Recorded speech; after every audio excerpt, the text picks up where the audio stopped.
부동산 브리핑입니다. 정부는 법인이 한 단지에 100가구 이상인 대규모 임대주택을 20년 이상 의무적으로 임대하는 형태의 기업형 장기 임대주택을 추진하기로 했습니다. 모든 주택 형태도 제한 없이 임대 가능할 예정입니다. 국토교통부가 노후 단독 빌라촌 개선을 위해 뉴빌리지 사업 공모 절차에 착수해 올해 중으로 선도 사업 30곳을 선정한다고 밝혔습니다. 이를 위해 국토부는 민간 전문가, 공공지원기관 등이 참여하는 뉴빌리지 추진협의회를 통한 검토와 관계부처 협의 등 과정을 거쳐 뉴빌리지 사업 공모 가이드라인을 확정하고 다음 달 3일 지자체 대상 설명회를 개최할 전망입니다. 서울 은평구 증산 4구역 도심 공공주택 복합사업이 서울시 공공주택 통합심의를 통과하며 사업이 본궤도에 올랐습니다. 이로써 도심 공공주택 복합사업을 추진 중인 6곳이 통합심의를 통과했습니다.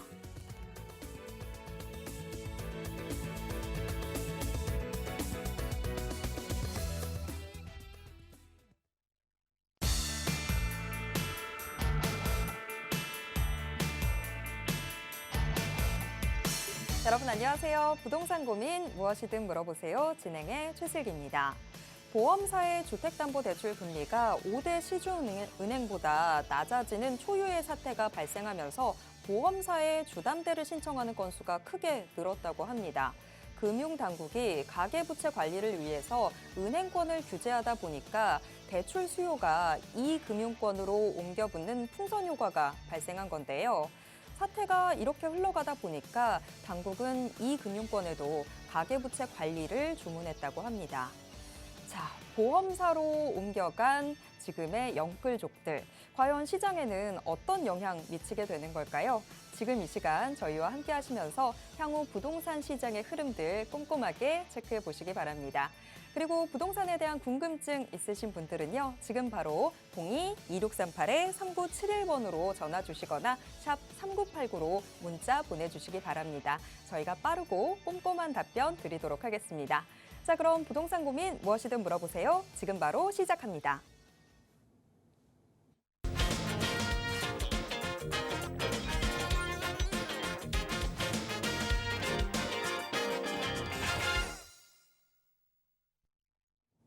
부동산 고민 무엇이든 물어보세요. 목요일에 고민 해결 함께 보도록 하겠습니다. 자, 여러분들의 고민 해결 도와주실 분 모셔봐야 되겠죠.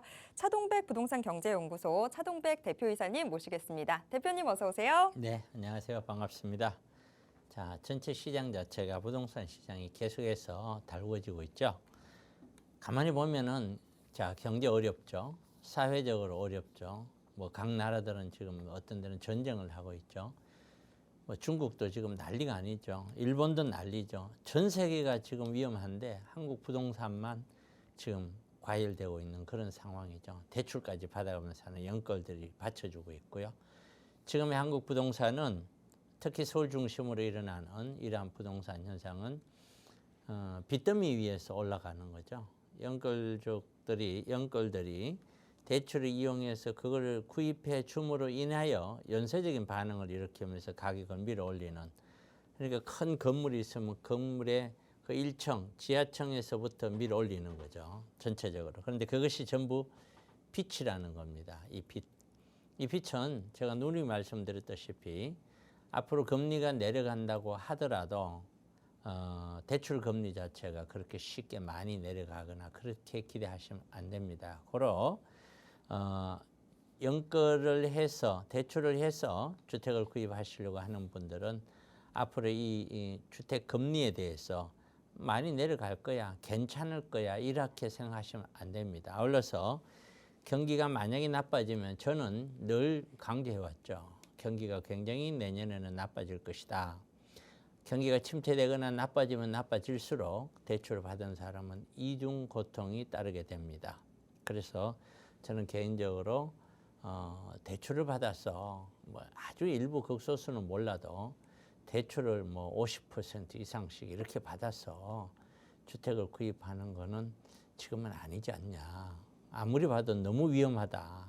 아무리 봐도 너무 계속해서 연끌이라고 하는 분들이 계속 앞으로도 계속 들어와 주면은 이 시장은 계속 서 있을 거예요. 언제까지 들어올 거냐? 언제까지 대출 받아서 들어오는 분이 계속해서 들어올 거냐? 한번 들어온 분은 친구분이 또 들어오고 그 옆에 친구 또 들어오고 또 들어오고 모든 게 들어오고 나면 그 다음에 누가 살 거냐? 여러 가지 걱정이 많은 그런 하루하루를 보내고 있습니다. 여러분들은 어떻게 생각하십니까? 저는 늘 안전 투자를 권장합니다. 자, 오늘도 여러분들의 고민 해결을 제 나름대로 생각으로 해결해 보도록 하겠습니다.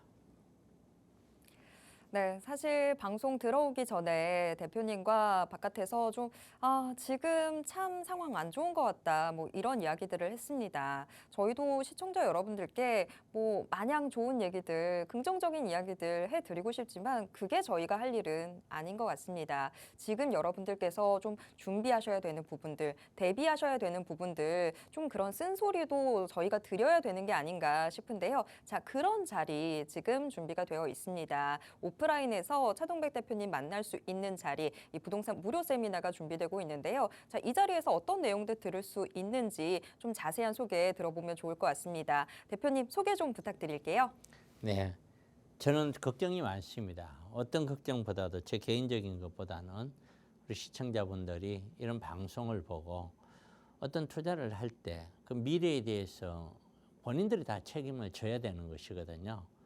근데 뉴스 보면은 좋은 게 하나도 없어요. 지금 전 세계가 좋은 게 하나도 없는데 지금 우리나라 부채는 엄청나게 늘고 있고 지금 그런데 부동산 가격은 오른단 말이죠. 이 부동산 가격이 정상적으로 벌었는 돈으로 저축을 해서 그 돈을 가지고 매입하면서 올라가면은 그거야 얼마나 좋겠습니까?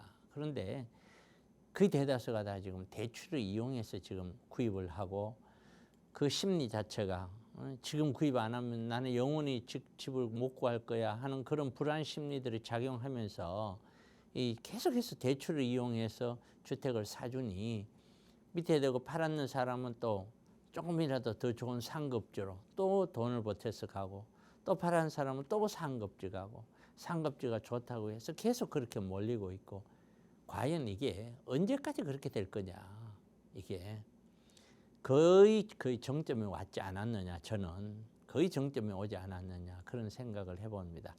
그런 어떤 내용 기타 여러 가지 내용을 가지고 우리가 지금 우리 자신을 한 번 더 둘러보고 지금 일어나는 상황이 영원히 지속될 거냐 아니면 이게 일시적인 현상으로 바라볼 거냐 거기에 대한 시간을 가져야 됩니다. 아울러서 우리 자산을 정말 안전하게 운용을 하셔야 됩니다. 안전하게 운용이 무조건 많은 돈을 벌기 위해서 무조건 들어갔다가 벌면 다행이죠. 얼마나 좋아요.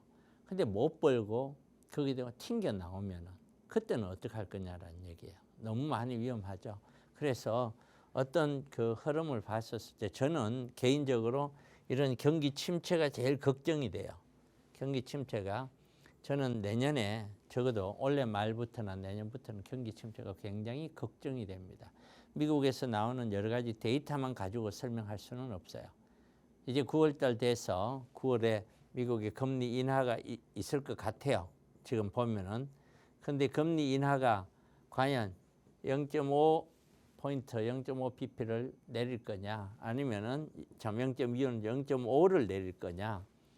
이게 이제 빅 스텝이냐, 요거는 베이비 스텝이냐 이런 얘기를 하는데 이런 빅 스텝으로 만약에 가게 된다면 이거는 미국 스스로가 경기 침체가 올 것이다라고 보고 있다는 뜻이거든요. 근데 베이비 스텝으로 가면은 그래도 아직은 뭐 버틸 수 있다 이렇게 봐야 되는 상황이라 전 세계가 어렵습니다. 이런 어려운 상황에서 우리는 과연 어떻게 투자를 해야 될 것이냐 이런 것들에 대해서 고민을 하는 시간입니다. 그래서 매주 토요일 날 일요일요, 매주 금요일 토요일 이렇게 내일 모레 이렇게 세미나를 하죠. 1시에 합니다. 무료 세미나고요.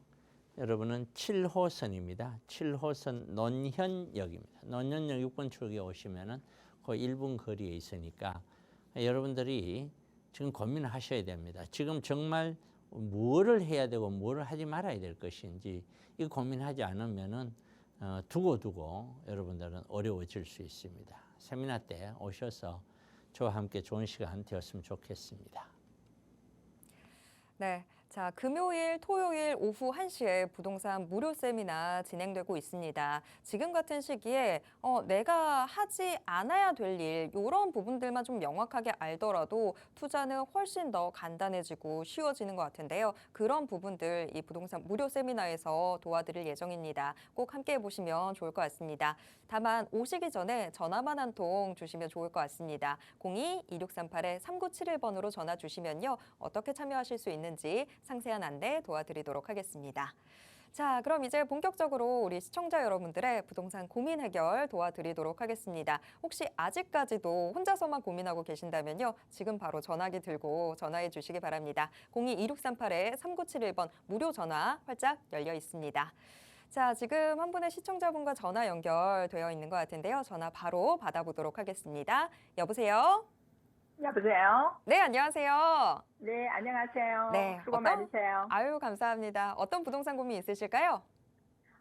저는 아들이 지금 이제 무주택자예요. 근데 네. 현금은 한, 25억 정도 가지고 있고, 네. 지금 집을 하려고 하는데, 저토동 상품 아파트를 네. 보고 있어요. 40평대를. 네. 그래서, 거기가 괜찮은 건지, 미래 가치가 있는지, 그래서 좀 궁금해서요. 네, 알겠습니다. 자, 지금 25억 정도의 여유자금 있다라고 이야기해 주셨고, 서초구 서초동의 삼풍 아파트 요거 좀 눈여겨보고 있다 이야기해 주셨는데, 네네. 과연 이게 좀 미래 가치가 있고 우리 시청자분이 좀 접근해 보셔도 좋은 아파트일지 대표님께서 어떻게 보고 계시는지 바로 여쭤보도록 하겠습니다. 네, 안녕하세요. 감사합니다. 네, 안녕하세요. 네, 아파트가 우리가 일반적으로 좋은 아파트, 나쁜 아파트 뭐 이렇게 구분을 만약에 하신다면은 이제 좋은 아파트라든 좋은 것이든 나쁜 것이든 떨어질 때 다 같이 떨어지고 오를 때 다 같이 올라요. 다만 네. 좋은 아파트들이라고 하는 거는 먼저 올라요. 먼저 상승하고 떨어질 때는 나중에 떨어져요. 네. 요런 것들을 우리는 좋은 아파트로 분류하는 것이지 안 떨어진다는 것은 없어요. 안 떨어지는 거는. 그리고 우리는 경험치를 가지고 있어서 지금 우리 시장 자체가 어떤 생각을 갖고 있냐면은 우리가 여러 가지 내용들이 있잖아요. 첫째, 강남 불패. 강남은 절대 손해 보지 않는다. 이 강남 불패가 우리가 오랫동안 우리가 쌓여져 있는 경험에 의해서 사람들이 가지고 있는 생각이에요. 강남 불패의 생각의 핵심 인원은 60대예요. 60대 1차 베이비 부모들이 이런 생각을 아주 강하게 가지고 있어요. 아주 강하게.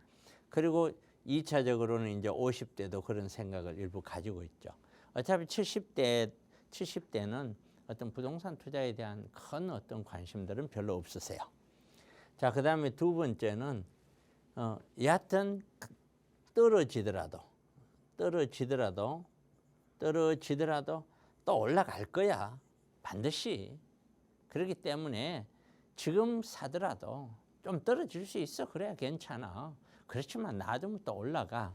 이런 생각이 지배적이에요. 지배적. 이게 지금 서울에 있는 아파트를 바라보고 있는 어떤 우리 뭐랄까요, 사회에 있는 우리 주민들, 우리 국민들의 시각이에요. 이 두 가지 시각 때문에 아파트 가격이 그렇게 쉽게 떨어지지 않는 거예요. 그리고 마지막 세 번째는 지금 돈이에요. 돈. 영끌들이 하는 돈. 사실 이런 삼풍 아파트 좋죠. 그런 아파트가 좋다고 해서 이것이 어떤 투자용으로 아주 좋다. 이렇게 설명하기는 상당히 어려워요. 왜 그러냐면은 삼풍 아파트가 이게 재건축을 하잖아요. 여보세요? 네. 네, 재건축을 하잖아요. 네. 이 재건축을 하는데 우리가 일반적으로 재건축의 사업성이 좋은 재건축을 우리는 좋은 투자용으로서 좋다 이렇게 설명하잖아요. 네. 사업성이 좋으려면 첫째가 용적률이 낮아야 사업성은 좋죠. 네. 근데 얘들은 용적률이 굉장히 높죠. 네. 굉장히 높은데도 불구하고 기본적으로 강남에 있는 아파트 가격 자체가 높아져 버리니까 여기에 네. 따른 일반 분양가가 높아질 수 있단 말이에요. 네. 일반 분양가가 높아져서 사업성을 어느 정도 보전을 해줘 버리는 그런 형태가 지금의 아파트 강남 중심의 재건축 형태예요. 입지 좋은 데가. 원래는 입지가 아무리 좋더라도 용적률 자체가 그렇게 받쳐주지 않으면은 가격대가 쉽게 못 올라가는 거예요. 그런데 지금은 그렇지 않다 보니 입지가 좋으면 아파트 가격은 올라간다는 어떤 기대치, 그런 것들에 의해서 많이 올라가는 거예요. 어찌됐든 이 아파트가 재건축 후에 좋은 아파트가 될 거라 하는 거는 그건 틀림이 없어요. 좋은 아파트는 많은 사람들이 선호하는 아파트죠. 그거는 틀림이 없어요. 그런데 이제 문제는 제가 이러한 성향으로 인해서 아파트 가격이 움직이는데, 문제는 지금이 어떤 시점이냐라는 거예요. 시점이라는 게 무슨 말이냐면은 우리 아파트는, 서울에 있는 아파트는 이러한 조정 기간을 거쳐서 이렇게 왔어요. 이렇게. 지금 이런 형국이에요. 정확하게 얘기하자면은 이런 형국이에요. 이런 형국. 과연 지금 이 시점이 이게 상승을 하기 위한 저점이냐? 이게 무슨 얘기냐면 여기가 21년도예요. 여기가 14년도고요. 그럼 14년부터 21년까지 밀고 갔는데 여기서 조금 조정받았다가 다시 올라가서 지금 21년도, 강남은 21년도 가격 수준이에요. 지금 그 수준에서 더 올라가기 위한 출발점이냐, 아니면은 여기 되고 계속 횡보를 해가는, 그냥 앞으로는 계속 횡보해 갈 거냐, 그 지점이냐, 아니면 여기 되고 지금 강하고 하지만은 앞으로는 더 떨어질 거라고 보느냐, 여기에 따라서 매수 시점은 달라질 수가 있어요. 그렇죠? 그래서 사람마다 이게 정답이야, 이게 정답, 1, 2, 3번 중 어느 게 정답입니까? 그거는 정답은 지나봐야 알아요. 지나봐야 하는데, 저는 어떻게 생각하냐면은 저는 3번이라고 보는 거예요. 왜 3번이라고 보냐면은 지금 아까 우리 시청자분이 뭐라고 말씀하셨냐면은 25억이 있다고 그러셨어요. 그렇죠? 네. 그런데 25억이라는 가용 자금, 현금을 가용할 수 있는 이 자금을 들고 있는 사람이, 무주택자가 대한민국에 몇 명이나 있을까요? 거의 없겠죠. 이 정도 돈을 갖고 있으면 벌써 집이 있지. 집 없이 25억을 들고 있는 사람은 아마 거의 없을 겁니다. 제가 생각했었을 때는. 그러면 대다수가 지금 25억짜리 아파트를 구입하는 사람은 도대체 누구냐? 25억을 집 없이 무주택자가 25억을 들고 있는 사람이 많이 있다면은 그 사람들 구입하겠죠. 근데 저는 집 없이 무주택자가 25억 들고 있는 사람을 거의 본 적이 없습니다. 현실적으로. 그러면 그 이야기는 무슨 얘기냐면은 25억짜리 아파트를 구입하는 사람은 대다수가 1번 집이 있는 사람이란 뜻이에요. 집이 있는 사람이 이걸 구입하는데, 그럼 2주택으로 구입할 거냐? 아니죠. 있는 사람이 매도 후에 자기 돈을 알파로 붙여서 이걸 구입하겠죠. 이게 거의 대다수가 다 이렇다고 보시면 돼요. 그러면은 이 매도를 할 때 이 매도한 집은 누가 매수를 하냐는 얘기예요. 매수자가 누구냐라는 거예요. 그럼 이분이 25억짜리 구입하기 위해서는 자기가 25억짜리 집에 살고 있는데 그걸 팔고 다시 25억짜리로 간다? 그런 사람은 거의 없겠죠. 자기가 살고 있는 집이 예를 들어서 20억짜리인데 아니면 18억짜리인데 돈을 보태서 나는 더 좋은 데 가고 싶어. 그런 사람들이 여기를 보겠죠. 그러면은 이 20억짜리를 매수를 해주는 사람은 누구냐 이거죠. 이 사람들은 역시 15억짜리를 매도한 사람이 돈을 보태서 이 일로 가고 싶겠죠. 네. 똘똘한 뭐 한 채라든가 상급주 이런 표현을 쓰는데 그럼 15억짜리는 또 어떻게 되냐 이거죠. 현금을 15억 딱 들고 있다가 무주택자가 지금 사느냐 이거지. 그런 사람 없다니까. 난 만나본 적이 거의 없다니까요. 역시 마찬가지로 10억짜리 미만에 팔았는 사람이 1위로 가겠죠.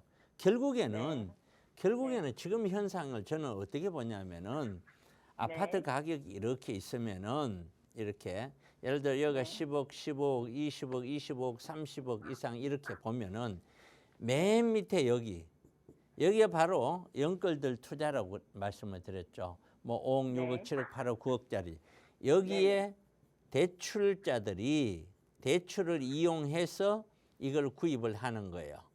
구입을 해서 여기 팔린 사람은요. 상급주로 가겠죠. 여기 팔린 사람은 더 상급주로 가겠죠. 이렇게 연쇄적으로.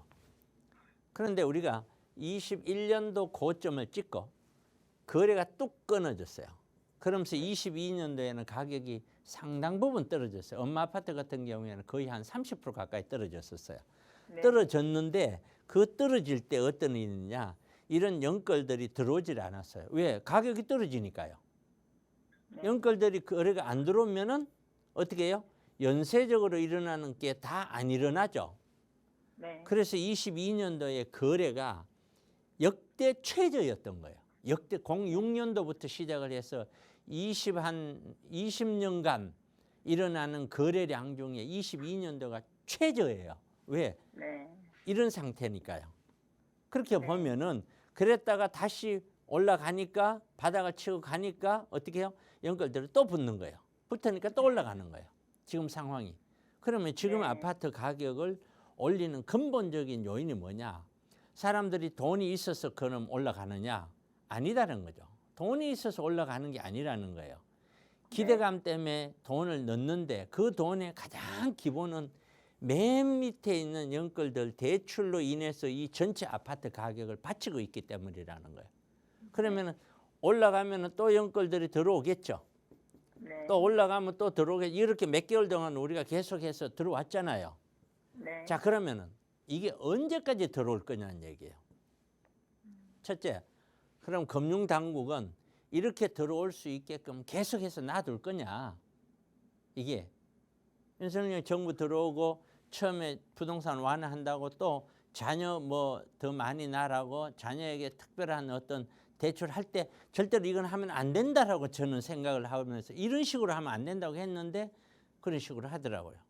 그런 식으로 하니까 그 돈들이 어디로 가겠어요? 자, 아무리 봐도 나는 노력을 해도 아무리 직장 생활을 해도 지금 서울에 있는 집을 평균적으로 따져봤었을 때 서울에 있는 집을 하나 사기 위해서 몇 년을 일을 해야 되느냐 계산을 해봤어요. 계산을 37년인가 걸려요. 우리나라. 그러면은 무슨 제조로 이게 계속해서 이게 버틸 수 있다고 보냐라는 거예요. 버틸 수가 없다라는 거예요. 그러면은 이 상승 부분에 있는 것들이 여기가 주저앉으면은 영끌들이 주저앉으면 더 이상 여력은 없고 위에 있는 사람들 중에는 돌아가시는 분도 나올 거고 이제 연세가 들어서 도저히 이 집을 유지하지 못하는 분도 나올 거고 이제는 차익 실현하자 하는 분들도 나오면은 나오겠죠. 매매. 그런데 사줄 사람이 밑에서부터 올라오지 못하면은 이걸 살 수 있는 사람이 어디 있겠어요? 없겠죠. 그럼 내려가는 거예요. 그것이 저는 개인적으로 몇 개월 안 남았다고 봐요. 올해를 별로 지나지 않는다고 보거든요. 그렇기 때문에 이런 시대에서 지금 여기까지 올라와 있는 삼풍에 지금 25억을 보셨다면은 불과 22년도로 거슬러 올라가면은 불과 2년 전인데 21년도 고점 찍고 내려올 때 거슬러 가면 이거 20억이면 샀어요. 이거는요. 그러면 그렇게 다시 그 가격으로 돌아가지 말라라는 것이 어디에 있냐 이거지. 지금 따지고 보면은 지금까지 가격만 놓고 보면 2014년부터 24년까지 지금 10년을 올라온 거예요. 안 떨어졌는 가격으로 보면. 도대체 몇 년을 더 올라가야 되냐 이거지. 그럼 앞으로 올라가 가지고 그것이 계속 유지가 된다. 이걸 어떻게 유지시키냐는 거예요. 국민들이. 무슨 돈이 있었어요. 더군다나 우리 지금 아마 자제분들 어머니니까 연령대가 뭐 60대나 되실 것 같은데 네. 우리 60대는 이런 집을 20억, 30억 주고 산 게 아니잖아요. 다들 2억, 3억 뭐 이렇게 주고 샀던 것이 20, 30년 지나서 지금 이렇게 된 거잖아요. 네. 이게. 그런데 지금 이 집을 사는 사람은요. 이 돈만큼 벌어야 사잖아요. 네. 네. 그럼 무슨 재주로 버냐라는 거예요. 네. 계속해서 집값이 올라가서 집값이 20억짜리가 30억 되고 30억짜리가 40억 되고 계속 언제까지 그렇게 갈 거냐라는 거예요. 결국에 저는 지금 이 부동산 시장을 각자 바라보고 있는 시각은 다른데 저는 어떻게 바라보느냐. 너무 위험하다. 모래 위에 서 있는 모래성과 같다. 네. 이거 하루쯤 이거 전부 빛으로 인해 갖고 떠받치고 있는 거라 안 된다. 그래서 최종적인 결론은 이 네. 아파트 자체가 나쁜 거는 아닌데 네. 구입하시려고 한다면은 그러다가 올라가 버리면 어떡하냐 하면 제가 할 말은 없는데 네. 저라면은 최소 6개월은 기다려 보겠어요. 아, 네. 저는요. 알겠습니다, 대표님. 적어도 지금 대출 상황하고 우리가 눈앞에 크게 나온 게 이제 9월 달에 대출 조건이 바뀌고 이미 바뀌고 있잖아요.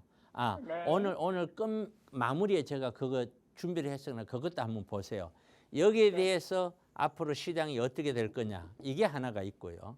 그다음에 네. 두 번째 시장은 11월 달에 미국 대선이 있어요. 이 대선 이후에 어떻게 될 거냐. 그다음에 네. 세 번째는 9월 달에 미국 금리가 인하를 할 것 같은데 이게 몇 포인트 인하되면 어떻게 볼 거냐. 이제 네. 여기서 0.5포인트라도 내려오면은 이제 미국 자체 내에서도 이거는 침체로 간다라고 본다고 저는 인식을 하거든요. 네. 그렇게 되면은 전 세계적으로 뭐 좋은 게 하나도 없잖아요. 어떤 나라도 지금 경제가 좋은 나라가 없고 전쟁은 전쟁대로 치르고 기후로 인한 파괴는 파괴대로 가고 일본도 안 좋고 중국도 안 좋고 러시아도 안 좋고 유럽도 안 좋고 남미도 좋은 데가 한 군데도 없단 말이에요. 지금. 네. 이런 상황에서 돈만 풀려갖고 이 풀린 돈은 결국에는 빚인데 이 빚으로서 견디지 못한 사람들은 여기서 무너지면 이 집은 전체적으로 내려앉을 수밖에 없죠. 저는 네. 그렇게 보기 때문에 지금은 네. 너무 위험하다. 너무 위험하다. 네. 항상 이런 질문을 받으면 저는 뭐라 교수님 그러다가 올라가 버리면 어떻게 하고 그걸 제가 어떻게 알겠어요. 그렇죠? 하지만 네. 저는 너무 위험하니까 말리고 싶어요. 네. 충분히 좀 더 기다렸다가 네. 가더라도 늦지 않지 않느냐. 제가 봤을 네. 때는 25억짜리 현금으로 사줄 사람 대한민국에 거의 없다. 네. 직장이 그 가장 돈을 많이 버는 어떤 직장이 의사들이라고 보면은요. 네. 의사들도 나이 40 중반까지 가더라도 이 돈 못 사요. 살 수가 없어요. 네. 50은 넘어가야 돼요. 이게. 네. 그런 상황이다. 그리고 장기적으로 봤었을 때는 우리가 70대부터 80대, 70대 이렇게 서서히 이제 완전히 고령화되면서 이제 앞으로 15년, 20년 지나면 엄청나게 많은 인구가 줄면서 집들이 나올 수밖에 없어요. 이게. 근데 그런 것까지 다 좀 고려한다면은 지금은 네. 정말 좀 신중을 기해라. 이렇게까지 좀 길게 설명드렸습니다. 아, 감사합니다, 네, 대표님. 고맙습니다. 네. 네, 우리 시청자분 결정하시기 전에 그냥 고민 단계일 때 전화 아주 잘 주셨습니다. 지금 고민하셨던 서초동 삼풍 아파트 여기가 나쁘다라는 게 아니라요. 지금 시장 상황이 매수를 하기에는 조금 좀 위험한 그런 부분들이 보이고 있습니다. 매수를 하고 싶더라도 한 6개월 정도는 좀 진득하게 시장 바라보는 게 필요할 것 같습니다. 이렇게 답변 드리도록 하겠고요. 또 궁금한 게 생기시면 그때 다시 한번 또 전화 주시길 바라겠습니다. 계속해서 다음 시청자분 만나보도록 하겠습니다. 이번에는 문자로 들어와 있는 사연 확인해 보도록 하겠습니다. 전화번호 뒷자리 2402 쓰시는 우리 시청자분이 문자 보내주셨는데요. 광교 중흥 S클래스 그리고 분당구 시범단지 매수 여부 궁금합니다. 이렇게 보내주셨습니다. 신분당선 라인을 좀 따라가면서 부동산 보고 계신가 봐요. 그래서 지금 광교 중흥 S클래스랑 분당구 시범단지 여기 안에서 지금 매수를 고민 중이신 상황인 것 같은데요. 자, 이 둘 중에서는 또 어떤 선택지가 더 좋은 선택지일지 대표님께서는 어떻게 보고 계시는지 바로 여쭤보겠습니다. 네. 우리가 아파트 가격을 이렇게 보면 말이에요. 제가 하나의 그림을 그릴 텐데 하나 보십시오. 이렇게 가격이 이렇게 볼록해요. 그러다가 가다가 이렇게 볼록하고 가다가 이렇게 볼록하고 또 볼록하고 볼록하고. 자, 이게 뭘 그렸냐면은 아파트 가격이에요. 자, 여기가 서울이라고 가정을 해봐봐요. 서울을 가정하면은 여기는 강남에서나 가장 비싼 서울에 있는 아파트겠죠. 압구정동이나. 그러면은 가장 입지 여건이 가장 좋은 사람들이 가장 많이 선호하는 지역은 지역에 따라서 여기가 예를 들어서 판교다. 그럼 여기는 광교다. 뭐 이런 형태로 이해를 하면 될 것 같아요. 이게. 그런데 지금 여기 있는 광교에 있는 어떤 흐름과 판교 옆에 분당 정도 있는 흐름, 여기가 분당이라고 보면은 이 흐름과 이 흐름 중에 어느 것이 더 좋습니까? 이런 질문하고도 같아요. 따지고 보면. 근데 이 질문은 사실상 뚜렷한 답이 없어요. 이 질문에 대해서는 당장 눈앞에 있는 걸 보면은 광교 쪽이 훨씬 더 깨끗하게 거주하기 좋아요. 거기는 거기대로 또 수요가 있으니까요. 그런 반면에 재건축이라는 투자성을 바라본다면은 분당 쪽이 또 유리해요. 그래서 이 문제는 투자를 하려는 사람들의 여건에 따라서 저는 다르다고 봐요. 여기에서 내가 들어가서 거주를 할지 어쩔지는 몰라도 순수 거주는 하지 않고 투자만 하겠다. 그러면 저는 그래도 투자성이 강한 분당 쪽으로 시범단지 쪽으로 권해드리고 싶고 그렇지 않고 나는 나이가 들어서 거주도 같이 할 거야. 그런다면은 광교 쪽으로 권해드리고 싶어요. 왜냐하면 광교 쪽이 깨끗하고 새 아파트니까요. 그리고 경기가 나빠지거나 기타 등등으로 해서 지금요 항상 그래요. 21년도도 그랬지 않습니까? 가격이 꺾일 거라고 저는 무조건 가격이 꺾인다고 그렇게 얘기했지만 아무도 그렇게 얘기 안 했잖아요. 계속해서 올라갈 거라고 얘기했잖아요. 이게.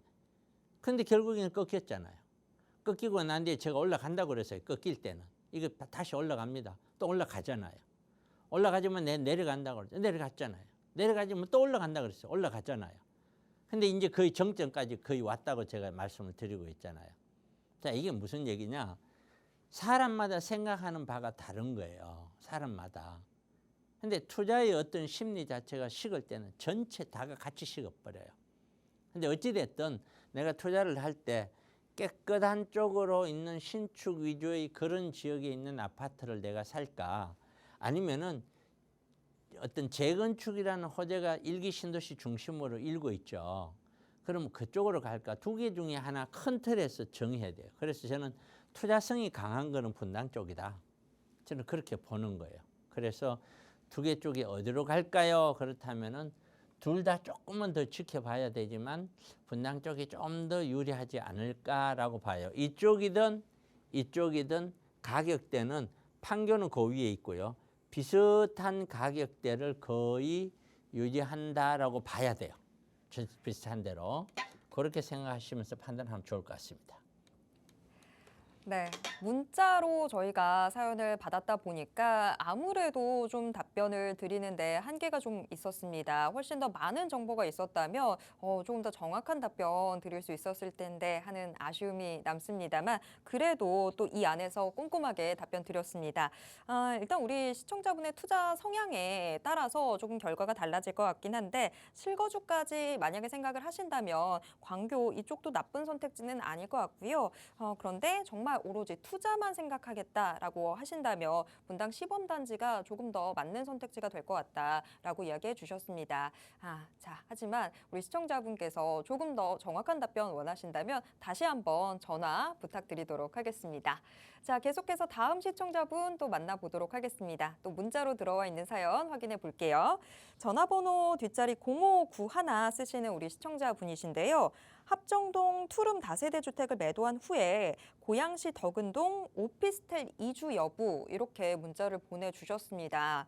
보통 저희한테 오피스텔 이런 부분들 질문 주실 때는 투자로 많이 질문을 주시는데 지금 아예 오피스텔 이주 여부라고 지금 문자를 보내주셨어요.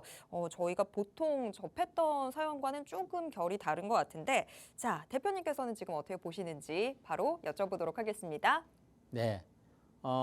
어떤 이유에서 그러는지는 잘 모르겠는데 자, 합정동에 있는 투룸이라고 하는 거는 개발이 된다가 아니고요. 모든 사람들은 여기에 진행했을 때는 개발에 대한 기대감을 갖고 있는 물건이고 개발이 된다가 아니라 기대감을 갖고 있다는 뜻이죠. 덕은지구에 있는 오피스텔은 이거는 개발하고는 관계가 없어요. 이거는 그야말로 안정적인 수익형 부동산이다 이렇게 봐지거든요. 그렇기 때문에 지금 투룸을 매도하고 이거 두 개 비교하는 것은 굉장히 어렵습니다. 사실은 굉장히 어려워요. 다만 이 오피스텔인데 이 오피스텔이 저는 오피스텔이라서 나쁘다 가지 말라 그게 아니고요.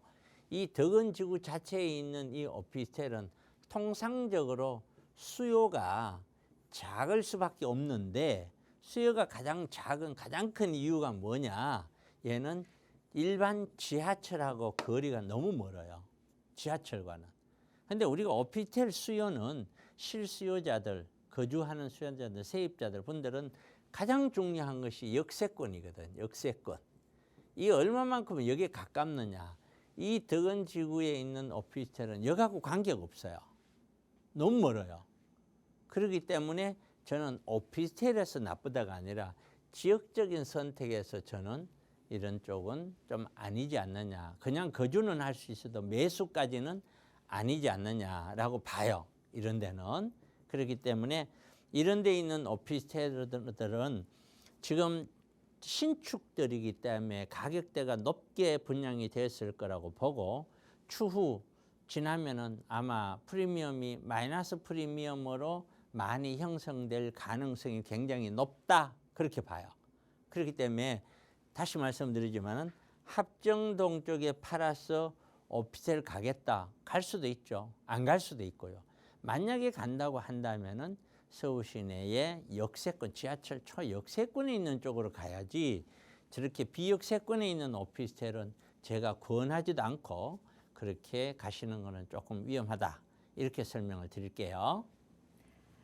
네, 대표님께서 오피스텔 참 긍정적으로 보시는데 지금 이 고양시 덕은동의 오피스텔은 역세권과는 조금 거리가 멀다라는 점 때문에 조금 한 번 더 생각해 보시면 좋겠다 이렇게 답변을 드렸습니다. 이 부분 참고하셔서 다시 한번 투자 계획 꾸려보시면 좋을 것 같습니다.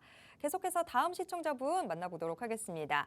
전화번호 뒷자리 465 쓰시는 우리 시청자분이 문자 보내주셨는데요. 신혼 부부입니다. 둔촌 푸르지오 20평대 내 집 마련 여부 궁금합니다. 이렇게 문자 보내주셨습니다. 자, 둔촌 푸르지오 20평대 지금 매수를 해도 되는 시기인지 대표님께서 어떻게 보고 계시는지 바로 여쭤보겠습니다. 네, 제가 항상 주장해 오는 게 있습니다. 아파트 매수는 1번이 시기다. 아파트 흐름에 따라서 시기다. 시기는 저점 부근이어야 된다. 저점 부근. 그런 것이고 그 다음에 두 번째는 어떤 아파트 선택지를 어떻게 할 거냐. 얘는 내가 거주 쪽에 중심을 두고서 선택을 할 거냐. 투자 쪽에 중심을 두고 선택을 할 거냐. 저는 이렇게 강조를 해왔습니다. 그렇기 때문에 지금 현재 제가 보는 눈에는 서울에 있는 아파트는 공포스러울 만큼 너무 높다. 저는 저점이라고 전혀 생각하지 않고 초고점이라고 저는 생각하고 있다. 초고점이라면 저라면 사지 말라라고 얘기를 하겠죠. 이게. 그다음에 두 번째는 지금 아까 뭐 신혼부부라고 말씀을 하셨는데 이 신혼부부가 이 정도 이게 10억이 넘는데 이게 10억이 넘는 아파트를 살 수 있을까요? 못 사겠죠. 틀림없이 여기는 대출을 안고 사겠다는 뜻인 것 같아요. 연끌 투자를 하시겠다고 하는 것 같아요. 문제는. 그런데 이 연끌 대출이 9월 달부터 억제기 시작을 합니다. 이미 억제기 시작을 들어갔고요. 제가 누누이 말씀을 드렸죠. 금리가 내려온다고 하더라도 대출, 주택담보대출 금리가 무조건 많이 내려올 거라는 생각하지 마세요. 경기가 나빠지면 금리는 분명히 내려오지만 그렇다고 해서 주택담보대출 금리가 내려오는 건 아니에요. 오히려 더 높아집니다. 훨씬 더 압박이 심할 거예요. 경기가 나빠 이런 얘기를 많이 했죠. 그런 측면에서 연끌 대출까지 하면서 지금 사야 되는 시기는 절대 아니다. 이렇게 결론을 내도록 하겠습니다. 네, 시청자분 잘 들으셨죠? 지금 매수를 고민할 시기는 아닌 것 같습니다. 조금 더 기다려 보시면 좋을 것 같습니다. 혹시 더 자세한 답변 원하신다면 또 한번 전화 주시길 바라겠습니다. 자, 이번 주 세미나 안내와 함께 또 한 주간에 있었던 부동산 경제 이슈들 정리해 보면 좋을 것 같습니다. 자세한 내용 지금 들어보도록 하겠습니다. 네. 아마 우리 시청자분들은 그렇게 가슴에 와닿지는 않을 것 같아요. 근데 저는 굉장히 가슴에 와닿습니다. 지금 현재 제가 말씀드렸잖아요. 아파트가 너무 두렵다. 이거는 뭐 지금 이걸 사는다는 거는 혹시라도 하는 두려움 때문에 사는 것 같은데 그것으로 인해서 잘못하면은 정말 잘못하면 인생을 걸어야 된다. 그렇게 위험하다고 저는 보고 있는데 자, 한국은행에서 금리를 동결했어요. 그런데 금리를 동결하면서 한국은행장이 뭐라고 얘기했냐면은 물가 수준을 보면은 금리를 조금 내려도 된다. 그럼에도 불구하고 금리를 내렸을 때 부동산에 대한 가격, 부동산 가격이 부동산으로 돈이 흘러가서 이 올라가는 것들에 대한 그러니까 대출을 이용해서 사는 게 연끌 투자죠. 투자에 대한 두려움이 너무 컸어. 그렇게 되면 우리 경제가 정말 안 그래도 힘든데 이거 미래에 이 많은 어떤 버블을 어떻게 감당을 할까? 그래서 동결합니다. 이렇게 얘기를 했어요. 이거는 이번에 한국은행에서 금리를 동결한 이유는 오로지 부동산 때문이에요. 경기 때문이 아니에요. 자, 그런데 금융감독원장이 뭐라고 얘기했냐면 시중의 5대 은행에 대해서 주택담보대출에 대한 경고를 내렸어. 뭐냐? 자, 5대 은행 당신들이 올해 초에 올 한 해 동안 주택담보대출 금액을 어느 정도 수준으로 운영을 하겠다라고 보고를 했다. 이제 국가 입장에는 전체적으로 가계대출을 통제를 하거나 그 관리를 해야 되니까요. 했는데 지금 5대 은행이 대출이 나갔는 게 그때 보고했는 금액의 연초에 작년 말에 보고했는 금액보다 거의 150% 가까이 더 많이 나갔다고 해요. 자, 그 이야기는 은행들은 엄청나게 지금 돈을 잘 벌고 있다는 뜻이에요. 그래서 금융감독원장께서 뭐라고 얘기했냐. 만약에 원래 주장한 대로 작년에 보고한 대로 올해 말까지 그 범위를 맞추면 내년에도 당신들의 계획을 어느 정도 수반해서 대출을 하게끔 운용하게끔 해주겠지만 만약에 그걸 못 맞춘다면 내년에는 당신네들은 원하는 만큼 대출을 하게끔 내가 해주지 않을 거야 라고 발표를 했어요. 경고를 했죠. 자, 그 이야기는 뭐냐면은 은행들이 어떻게든 만기가 돌아오는 대출에 대해서는 연장을 안 해주려고 할 거예요. 안 해주려고 하고 어쩔 수 없이 해준다면 금리는 더 올릴 거예요. 가상금리로. 그러니까 대출 자체가 그만큼 더 어려워지고 그만큼 더 금리는 더 뭐라고 할까요? 더 올라간다 그러나 여기에 하나 더 보태서 앞으로 대출할 때는 거치 기간 없이 이자와 원금을 같이 내야 되는 바로 내야 되는 그런 것까지도 지금 고민하고 있다고 해요. 그런데 정부나 가계에서 갖고 있는 빚이 우리나라가 3,040조인데 가계빚이 1896조 2천억 원이랍니다. 이게 무슨 얘기냐? 이게 엄청난 숫자인데 한국은 GDP 대비 총 부채 비율이 국가기업 가계가 다 합친 게 20년도에 242.7%이던 게 지금 251.3%인데 세계적인 평균은 얼마냐? 원래 부채들이 후진국들이 많이 있거든요. 20년도에 285%, 우리보다 훨씬 높았어요, 평균은. 근데 지금은 245%. 우리가 더 높아요. 평균보다 더 높은 거죠. GDP 대비 가계부채 비율은 어떻게 됐느냐. 한국이 09년도에 67.6%인데 선진국은 76%였었어요. 우리가 훨씬 더 좋죠. 잘 관리를 했는데. 자, 지금은 얼마냐. 93%, 선진국은 71%예요.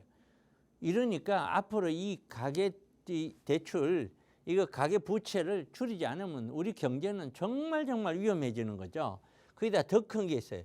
가처분 소득 대비 가계 부채 비율. 이건 내가 돈을 쓸 수 있는 거죠.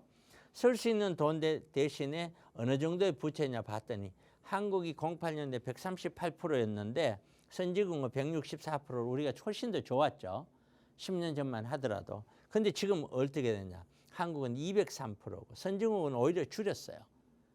그러니까 한국은 가면 갈수록 빚더미에 있는 거고 사람들이 그러니까 어떻게 하든지 아파트를 사서 이걸 가지고 돈을 벌리겠다고 생각했는데 그러면 어느 누군가는 깨지잖아요.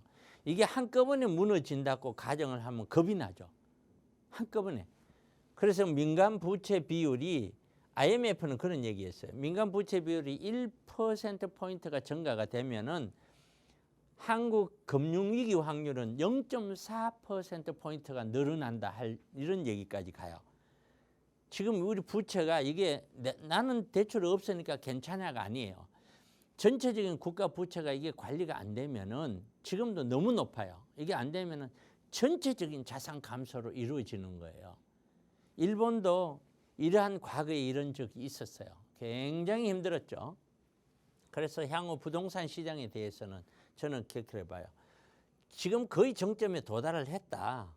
지금도 거의 비정상에 가깝다. 제가 봤을 때는 서서히 내려갈 수밖에 없지 않느냐. 이게. 그러나 버티기는 할 겁니다. 왜? 부동산을 살려는 욕심, 부동산을 해서 돈을 벌려는 욕심들은 지금 다들 가지고 있거든요. 왜? 이거 아니면 나는 뭐 어떻게 인생을 살아가야 될지 모르겠다는 그런 생각을 많이 하거든요. 그래서 경기 침체를 올 수 있다. 대비해야 되고 안정적인 투자를 해야 된다. 누가 뭐래도 노후 대비한 안정적인 수입이 이것이 무너지고 나면 할 수가 없다. 아파트가. 그래서 제가 굉장히 제 개인적으로는 지금 위기의식을 느낍니다. 너무너무 위험하다라고 보죠. 이미 자산을 갖고 있는 60대는 괜찮아요. 가격이 내려가더라도 살던 집 내려가는 거고 올라가더라도 살던 집 올라가는 거니까 상관이 없어요. 그런데 젊은 층에서는 이거 답이 안 나오는 거거든요. 절대로 답이 안 나와요. 지금 이 가격이. 결국에는 조정이 되고 나 봐야 한다는 건데 그런 것들에 대해서 우리는 심각하게 생각을 해봐야 된다. 그래서 저는 매주 금요일 토요일 날 오후 1시에 세미나를 하고 7호선 논현역 6번 출구에서 1분 거리에 있습니다. 여러분 부동산에 대해서 심각하게 고민을 해 주시기 바랍니다. 세미나 시간 무료 세미나니까 많이 접수하시고 오셔서 한번 깊이 있게 생각을 해 보시기 바랍니다. 네, 지금 부동산 시장에 대해서 조금 더 비판적인 시각 갖고 접근해 보셔야 할 때입니다. 오히려 우리한테 공부할 시간이 주어졌다라고 생각해 보시면 좋을 것 같고요. 그 공부는 부동산 무료 세미나 자리에 오셔서 함께 하시면 더 좋을 것 같습니다.